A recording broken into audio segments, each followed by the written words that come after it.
বাকি কবরস্থানের main gate দিকে আছে পশ্চিম দিকে। এই গেট দিয়ে ভিতরে ঢুকলেন বাম পাশে প্রথম যে কবরটা নজরে পড়ে, এক থেকে দুখানা পাথর দিয়ে উঁচু করে ঘেরা। হাজী সাহেব যারা হজ করেছেন দেখে এসেছেন, যাদের তকদিরে নসিবে জোটেনি, আশা রাখেন মনে আল্লাহ জীবনের সব মিটাবেন। একটু জোরে বলুন আমিন। যাদের যাওয়ার ইচ্ছা নাই তাদের বলতে হবে না। অনেকে যাওয়ার ইচ্ছা আছে, নায়ক কোথায় কোন জায়গায় আসছে টিকিট কাটবে, তাই নায়ক আসতেছে দেখবে, গানের শিল্পী আসছে, এক সপ্তাহে টিকিট কেটে রেখেছে, পরবর্তীতে হয়তো টিকিট নাও পাওয়া যেতে পারে। মুসলমান ভাইরা আমার, বিশ্বনবীর দেশ দেখাটা লাগেন না লসের? নবীদের দেশ দেখাটা হলো লাগে। আল্লাহর কাবা ঘরের দিকে যখন কোনো ব্যক্তি জীবনের প্রথম একবার মহব্বতের নজরে যেই তাকায়, আল্লাহ লোকটাকে সঙ্গে সঙ্গে বেগনা মাহসুব বানিয়ে দেয়। তার জীবনের কোন দোষরাশি আল্লাহ রাখে না। কাবা ঘরের এত দাম, সেই ঘরের দিকে যেই মহব্বতের নজরে তাকায়, আল্লাহ সঙ্গে সঙ্গে লোকটারে বেগনা মাহসুম বানিয়ে দেয়। নবীজি বলছেন, কোন ব্যক্তি বিবি বাচ্চার না ছেড়ে ব্যবসা বাণিজ্য পরিত্যাগ করে, আমি মুহাম্মদ যদি আমার কবরের ধারে এসে আমার নাম ধরে একটু সালাম দেয়, আসসালাতু আসসালামু আলাইকা ইয়া রাসূলুল্লাহ, আসসালাতু আসসালামু আলাইকা ইয়া হাবিবাল্লাহ, আসসালাতু আসসালামু আলাইকা ইয়া নবিয়াল্লাহ, আসসালাতু আসসালামু আলাইকা ইয়া খাতামান নবীন, আসসালাতু আসসালামু আলাইকা ইয়া শাফিয়াল মুযনিবিন, আসসালাতু আসসালামু আলাইকা ইয়া রাহিদুল আসিকিন, আসসালাতু আসসালামু আলাইকা ইয়া মিফতাহুল মুকাররাবিন, আসসালাতু আসসালামু আলাইকা ইয়া জাদ্দুল হাসান ওয়াল হুসাইন আবুল কাসিম মুহাম্মদ ইবনে আব্দুল্লাহ। প্রিয় নবীর গুণবাচক নাম যত পৃথিবীতে আছে, নাম ধরে ধরে কোনো মানুষ যখন সালাম দেয়, আল্লাহ নবী বলছেন আমি সঙ্গে সঙ্গে সালামের প্রত্যুত্তরটা দিয়ে তারে খুশি করাই। একটু জোরে বলুন সুবহানাল্লাহ। রাসূল বলছেন আমি সঙ্গে সঙ্গে সালামের প্রত্যুত্তর দিয়ে লোকটারে খুশি করাই। কিন্তু এই সালামের প্রত্যুত্তর শোনার মতো মানুষ এখন আর আছে নাকি? সালামের প্রত্যুত্তর শোনার মতো মানুষ এখন আর নাই। বন্ধুগণ, রাসূল বলছেন আমি সালামের উত্তর দিয়ে থাকি, কারণ আমি মুহাম্মদ রাসূলুল্লাহ কবরে জিন্দা আছি। আল্লাহ নবী বলছেন, ইন্নাল্লাহ হারামা আন তাকুল আলাল আরদি আসদাল আমবিয়া ফানাবিয়াল্লাহি হাজ্জুন ইয়াযাকু। আল্লাহ নবী সাল্লাল্লাহু আলাইহি ওয়াসাল্লাম সোনার জমানেতে জানিয়ে দিলেন, ইন্নাল্লাহ নিশ্চয় আল্লাহ পাক হারামা, তিনি হারাম সাব্যস্ত করেছেন, নিষেধ করেছেন, বারণ করে দিয়েছেন, আন তাকুলা ভক্ষণ করতে খেতে আলাল আরদ দুনিয়ার মাটিকে আসদাল আমবিয়া, নবী রাসূল যারা কবরে কবরস্থ হয়ে আছে এদের লাশ আল্লাহর মাটিকে খেতে নিষেধ করে দিয়েছেন। একটু জোরে বলা যাবে কি সুবহানাল্লাহ। আল্লাহ যদি বলছেন নবী আল্লাহ হাজ্জুন ইয়ারযাকু, আল্লাহ নবীরা কবরে হাজ্জুন তারা জিন্দা থাকে, ইয়ারযাকু এবং খোদা প্রদত্ত জান্নাতি রুজি তাদের জন্য ফেরেশতাদের মাধ্যম দিয়ে পরিবেশিত করা থাকে, পরিবেশিত হয়ে থাকে। একটু চিল্লিয়ে বলা যাবে কি সুবহানাল্লাহ। এখন নবী জিন্দা না মরা?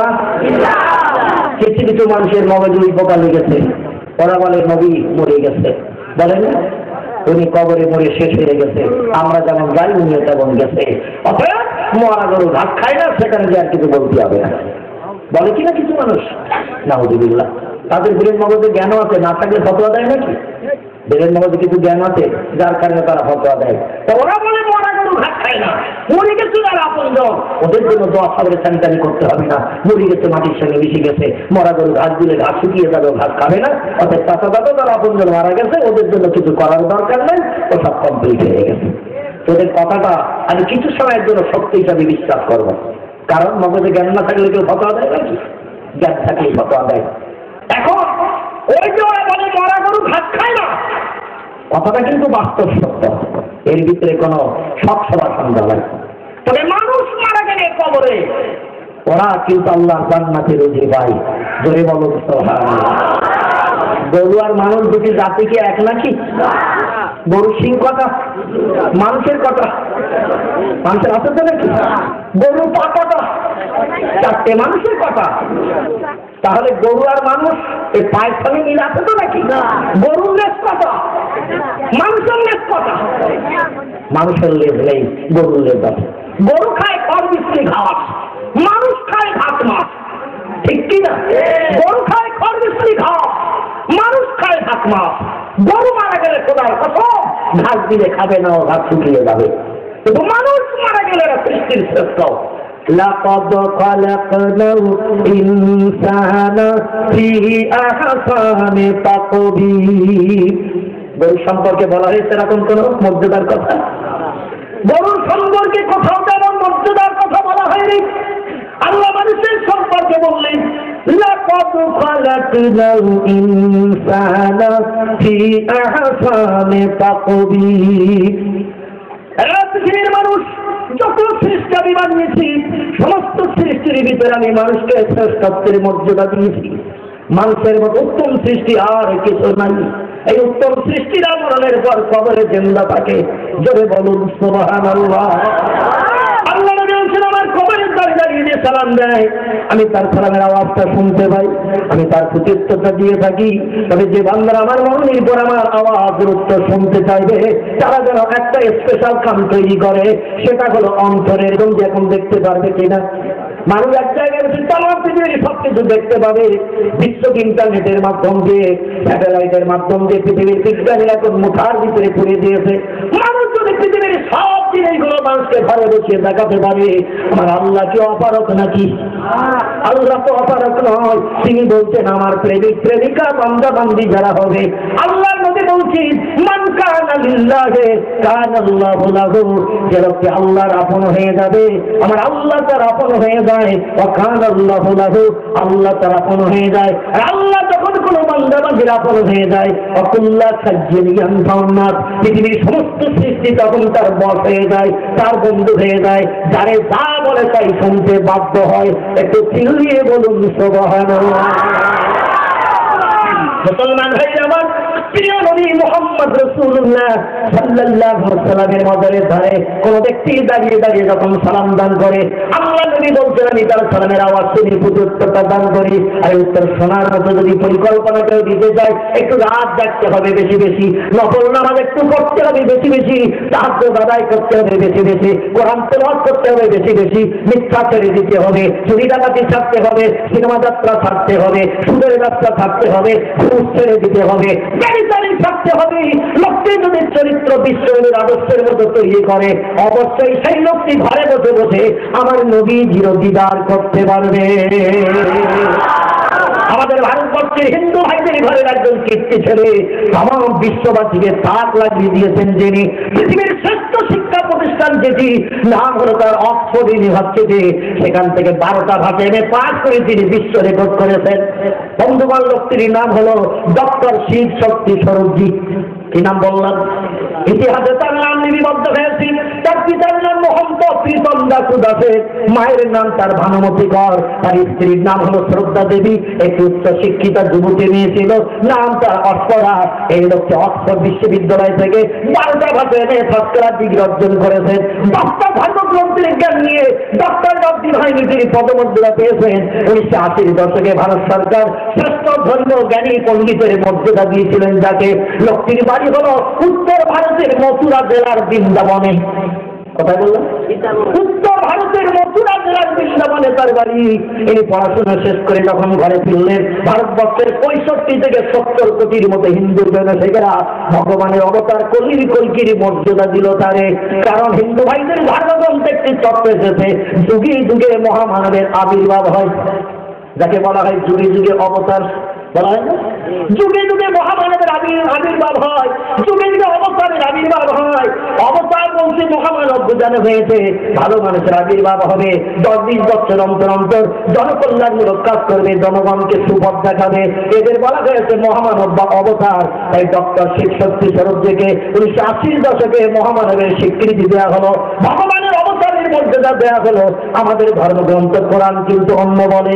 কোরআন 22 পারার ভিতরে জানিয়েছি বিসমিল্লাহির রহমানির রহিম, মা কানা মুহাম্মাদুন আবা আহাদিন মির রিজালিকুম ওয়ালাকিন রাসূলুল্লাহি ওয়া খাতামান নাবিয়্যিন। জোরে বলুন সুবহানাল্লাহ। আল্লাহ বলেন বিশ্ববাসী তোমরা শোনো, অবশ্য নয় আমার নবী মুহাম্মদ সাল্লাল্লাহু আলাইহি ওয়াসাল্লাম ব্যক্তিগত কারো বাপ চাচা দাদার ভাই করে আমি আল্লাহ তারে পৃথিবীতে পাঠাই নাই। কারণ বাপ বিপদে বললে ছেলে উপকার করে, ছেলে বিপদে বললে বাপ উপকার করে, করে কিনা?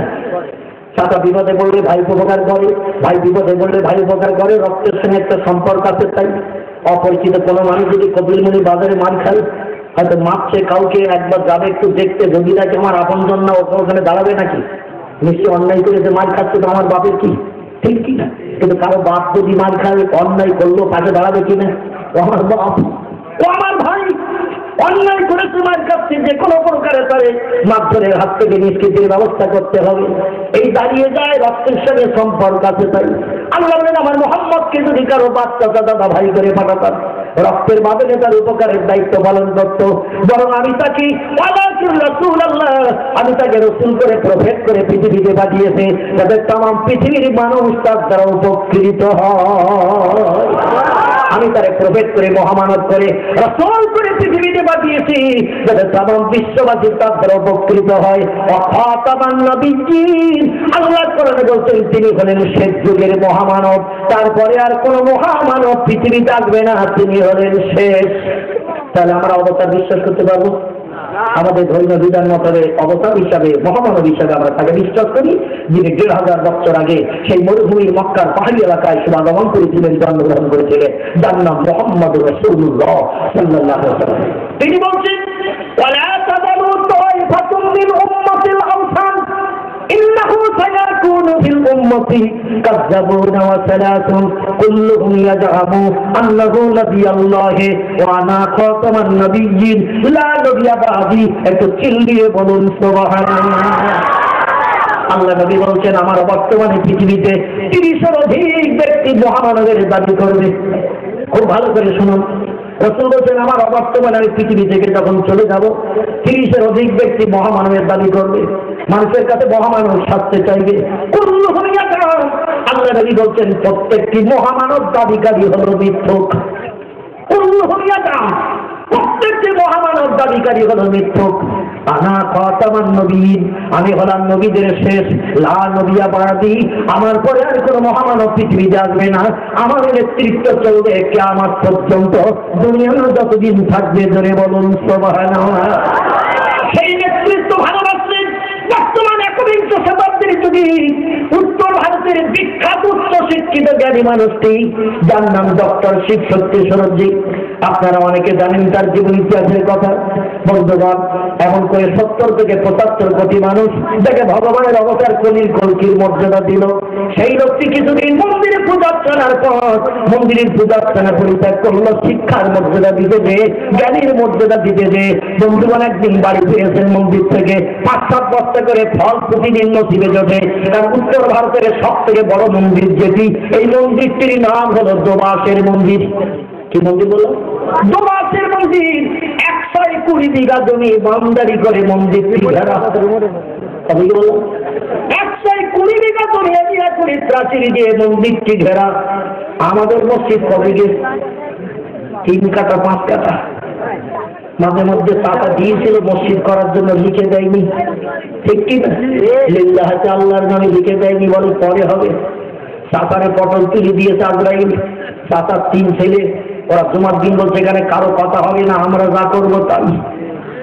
চাচার 3 ছেলে বলে আমাদের বাপের জানা, এখনো বাপ লিখে দেয়নি, আমরাও দেয়নি। মুখ বুঝিয়ে আসবে, জুমার নামাজ করে চলে যাবে। যদি কোনো কথা হয় ফোন বিশ্বাস করবো।